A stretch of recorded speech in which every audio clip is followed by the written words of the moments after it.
আসসালামু আলাইকুম। এখন শুনবেন সংবাদ শিরোনাম। ত্রয়োদশ সংসদ নির্বাচনের বেসরকারি ফলাফলে নিরঙ্কুশ জয় বিএনপির, এককভাবে সরকার গঠনের পথে নেতৃত্বাধীন জোট। নেতাকর্মীদের বিজয় মিছিল না করার নির্দেশ তারেক রহমানের। জনরায়ের বিরুদ্ধে ষড়যন্ত্র চলছে, দাবি জামাত সহ 11 দলীয় জোটের। কয়েকটি আসনের ফলাফল টেম্পারিং আর ভোট সংখ্যা কমানোর অভিযোগ। এতক্ষণ শুনছিলেন সংবাদ শিরোনাম, এবার বিস্তারিত। ঠাকুরগাঁও 1 আসনে বিপুল ভোটে জয়ী হয়েছেন বিএনপি মহাসচিব মির্জা ফখরুল ইসলাম আলমগীর। এই মুহূর্তে কথা বলছেন তিনি, সরাসরি যাচ্ছি। দুঃখিত দর্শক, ইতোমধ্যে ওনার বক্তব্য শেষ হয়েছে, আমরা যাচ্ছি পরবর্তী সংবাদে। ত্রয়োদশ জাতীয় সংসদ নির্বাচনে ম্যাজিক ফিগারের পর রেকর্ড গড়ল বিএনপি। একজন প্রার্থীর মৃত্যুর কারণে শেরপুর 3-এ ভোট হয়নি। 299টি আসনের মধ্যে বিএনপি ও জোটের প্রার্থীরা জয় পেয়েছে 212 আসনে। 2 দশক পর দল হিসেবে ফের এককভাবে সরকার গঠনের পথে জাতীয়তাবাদী দল। জামাত সহ 11 দলীয় ঐক্য 70 আসনে জয় পেয়েছে, স্বতন্ত্র 6 প্রার্থী বিজয়ী। আদালতের নিষেধাজ্ঞায় ফলাফল ঘোষণা করা যাচ্ছে না শেরপুর 2, চট্টগ্রাম 2 ও চট্টগ্রাম 4 আসনে, তাই 296 আসনের বেসরকারি ফলাফল প্রকাশ করা হচ্ছে।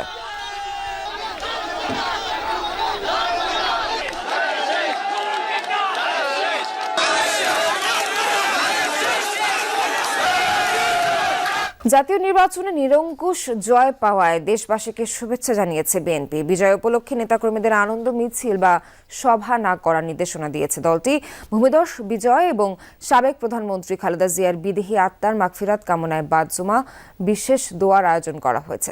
দলটির পক্ষ থেকে জানানো হয়, দেশের সব মসজিদে জুমার নামাজ শেষে এই দোয়া হবে। এছাড়া একই সময়ে মন্দির, গির্জা ও প্যাগোডা সহ অন্যান্য উপাসনালয়েও প্রার্থনার অনুরোধ করা হয়েছে।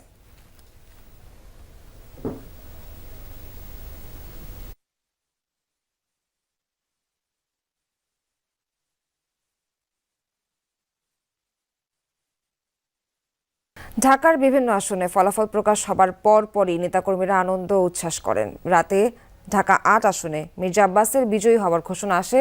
ফলাফল ঘোষণার পর দলীয় নেতাকর্মী ও সমর্থকদের মধ্যে ব্যাপক উচ্ছ্বাস দেখা যায়। সড়কে বিভিন্ন স্লোগান দিতে থাকেন তারা। এ সময় মির্জা আব্বাস সেখানে উপস্থিত ছিলেন, তাকে অভিনন্দন জানান সাধারণ জনগণ, দলের নেতা ও কর্মীরা। তবে দলীয় সিদ্ধান্তে তারা কর্মী মিছিল করেনি, নিজেদের মধ্যে আনন্দ ভাগাভাগি করেন তারা।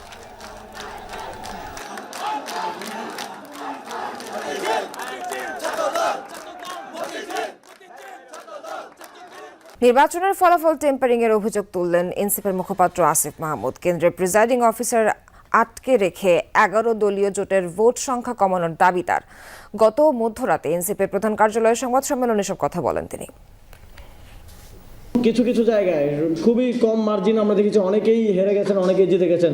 200, 300, 500 ভোট, 1000 ভোট, 2000 ভোট। সেখানে যদি এরকম 3000, 4000 ভোটের হিসাবে, কেন্দ্রের হিসাবে একরকম, রিটার্নিং কর্মকর্তার হিসাবে একরকম, মিডিয়াতে অন্যরকম আমরা দেখতে পাই, এটা আমাদের মধ্যে একটা সুষ্ঠু নিরপেক্ষ নির্বাচন এবং ভোট গণনার ক্ষেত্রে একটা সন্দেহ তৈরি করে, এবং এই সন্দেহ নিয়ে আমরা কখনোই সামনের দিকে এগোতে পারবো না। এই বিষয়ে সুস্পষ্ট ঘোষণা নির্বাচন কমিশনকে দিতে হবে। গণনা প্রক্রিয়া ফলাফল দিতে দেরি হওয়া, এসবই ইসির বিশেষ উদ্দেশ্য সাধনের অংশ বলে অভিযোগ করেছে জামায়াতে ইসলামী। রাতে নির্বাচন কমিশনে এসে এসব কথা বলেন দলটির মুখপাত্র এহসানুল হক জুবায়ের। এ ধরনের ষড়যন্ত্র রুখতে দেশবাসীকে সাথে নিয়ে প্রতিবাদ করা হবে বলেও হুঁশিয়ারি দেন তিনি। রিটার্নিং অফিসার, সহকারী রিটার্নিং অফিসার এবং ইসির সদস্য যারা আছেন, নির্বাচনের ফলাফল ঘোষণার ক্ষেত্রে তারা অস্বাভাবিকভাবে কিছু কিছু ক্ষেত্রে বিলম্ব করছেন। আমরা বাধ্য হব এই ধরনের চক্রান্ত এবং ষড়যন্ত্র যারা করছেন তাদের বিরুদ্ধে আন্দোলন করে তাদেরকে আমরা জনগণের মুখোমুখি করব। কেমন হলো ত্রয়োদশ জাতীয় নির্বাচনের ভোট? বিশ্লেষকরা বলছেন, ভোটারদের ভোট দেওয়ার অধিকার প্রতিষ্ঠা হয়েছে এবারের নির্বাচনের মধ্য দিয়ে। পতিত সরকারের কর্মকাণ্ড থেকে শিক্ষা নিয়ে সামনে নির্বাচিত দল শিক্ষা নেবে, এমন আশাবাদ ব্যক্ত করেন তারা। এই নির্বাচনটা যতটুকু এ পর্যন্ত আমরা দেখেছি, শুনেছি, যারা ভোট দিতে চেয়েছে, ভোট দিতে গিয়েছে, তারা ভোট দিতে পেরেছে, এবং একই সাথে কোনো ভয়াবহ অঘটন ঘটেনি। মোটামুটি শান্তিপূর্ণভাবেই এটা সম্পন্ন হয়েছে। কিছু কিছু ঘটনা ঘটেছে যেটা এমন ঘটনা নয় যেটা নির্বাচনকে ভণ্ডুল করে দিতে পারত। এবং এই জন্য অনেকেরই কৃতিত্ব পাওয়ার কথা, তবে সবচেয়ে বড় কৃতিত্ব পাওয়ার কথা বোধ হয় সবচেয়ে কৃতিত্ব দেওয়া উচিত আমাদের যারা রক্ত দিয়েছে, প্রাণ দিয়েছে, যারা এই সুযোগ সৃষ্টি করে দিয়েছে। জনগণের আস্থাটার প্রতিফলন ঘটেছে, কারণ নির্বাচনটা সুষ্ঠু হয়েছে এবং বাংলাদেশে অতীতে কোনো নির্বাচন এত নির্বিঘ্নে সম্ভবত হয় নাই। কিছু মারামারি হয়েছে, ক্যাজুয়ালিটি হয়েছে, কিন্তু এটা একেবারেই সুন্দরভাবে হয়েছে।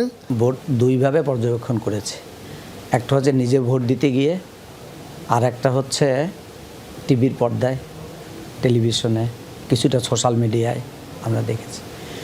তো আমি যেহেতু ঢাকা শহরে ভোট দেখেছি, তো এখানে তো টার্ন আউট কম এবং কোনো ভিড় হয় নাই।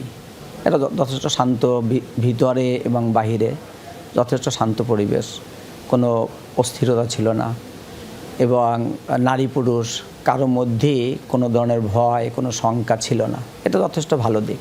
এই ভোটের জন্য যে ইলেকশনটা আমরা দেখতে পাচ্ছি, এটার জন্য অনেক বেশি মাত্রায় আমাদেরকে খরচ করতে হয়েছে।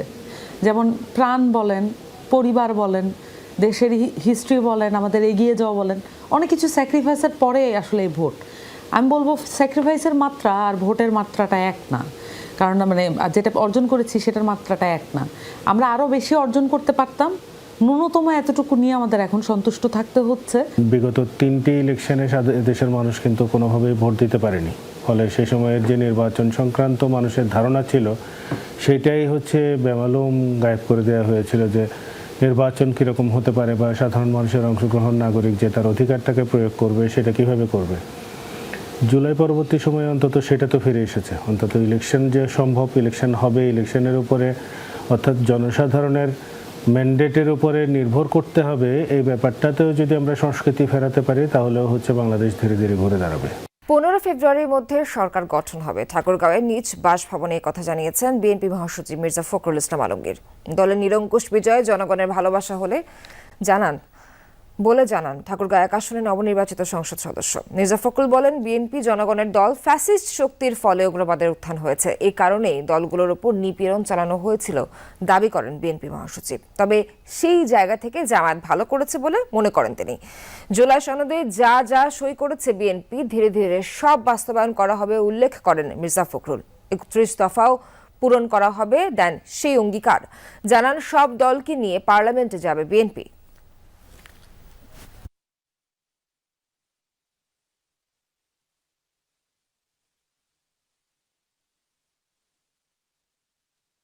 এটা বিএনপির সরকার, আপনার বিএনপির যাবতীয় উদ্দেশ্য, ম্যানিফেস্টো, তার যে ঘোষণাপত্র সেটাই থাকবে। ভাই তো বলেই দিয়েছে ওরা যে 15 তারিখের মধ্যেই তারা হতে হবে। আজকে যেটুকু উত্থান হয়েছে জামাত ইসলামের, that is because of Awami League, তাদের যে দমন পীড়নমূলক যে শাসন এবং বিরোধী দলকে ফাংশন করতে না দেওয়া।